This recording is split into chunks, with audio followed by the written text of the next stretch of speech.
Aujourd'hui, nous allons parler du gaz réfrigérant R513A, un représentant de la nouvelle génération de gaz conçu pour remplacer les classiques comme le R134A, mais avec un avantage clé, un impact environnemental réduit.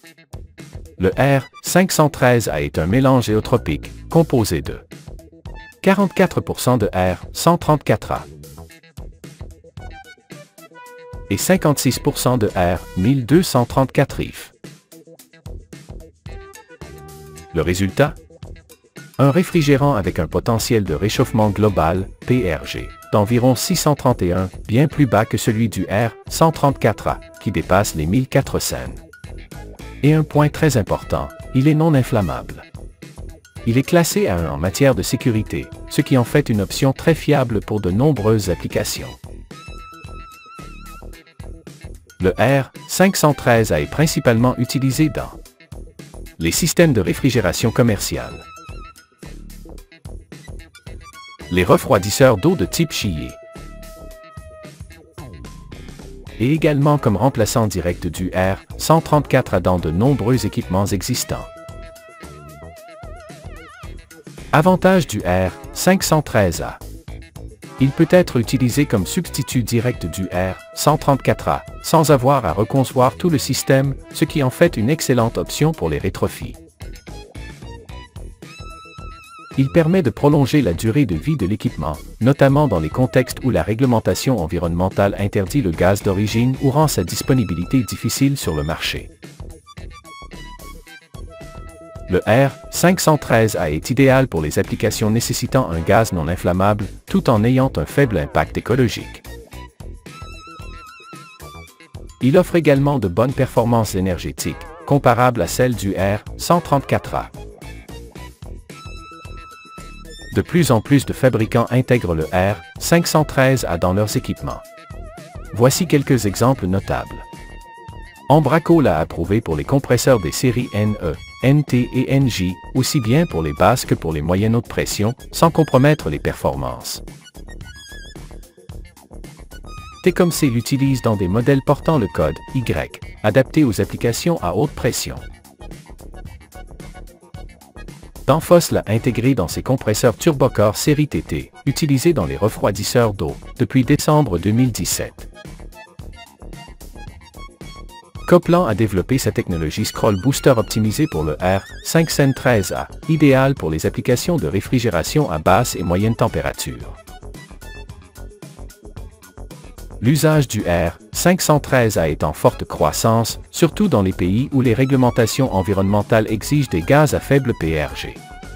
Les principaux marchés sont les États-Unis pour les systèmes commerciaux et industriels, l'Allemagne et le reste de l'Union européenne, le Japon, toujours à la pointe en matière d'efficacité et de respect des normes environnementales. Et il gagne également du terrain en Amérique latine, notamment dans les nouvelles installations ou les reconversions d'équipements existants.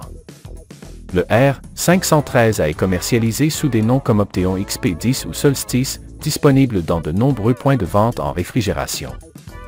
Côté prix, le R513A est plus cher que le R134A, mais plus abordable que le R1234IF. Voyons maintenant l'application pour le calcul des pressions du R513A, dont le lien d'accès est dans la description de la vidéo, afin de voir comment fonctionne le R513A dans des conditions réelles. L'application vous permet de visualiser les pressions de fonctionnement du gaz, aussi bien côté basse que haute pression, en fonction de la température et de l'altitude au-dessus du niveau de la mer. Voyons un exemple. Nous sélectionnons le gaz réfrigérant R513A dans le menu. Ensuite, nous choisissons une température d'évaporation de moins 10 degrés Celsius, typique dans les systèmes de réfrigération commerciale. Nous sélectionnons une surchauffe de 5 degrés Celsius à la sortie de l'évaporateur. Rappelons que la surchauffe est l'augmentation de température que subit le gaz réfrigérant dans l'évaporateur, une fois que la phase liquide a complètement disparu dans le serpentin. Maintenant, nous sélectionnons une température de condensation de 40 degrés Celsius, ce qui correspond généralement à une température extérieure d'environ 30 degrés Celsius. Nous sélectionnons un sous-refroidissement de 5 degrés Celsius à la sortie du condenseur. Rappelons que le sous-refroidissement est la baisse de température que subit le réfrigérant dans le condenseur, une fois que la phase gazeuse a totalement disparu dans le serpentin.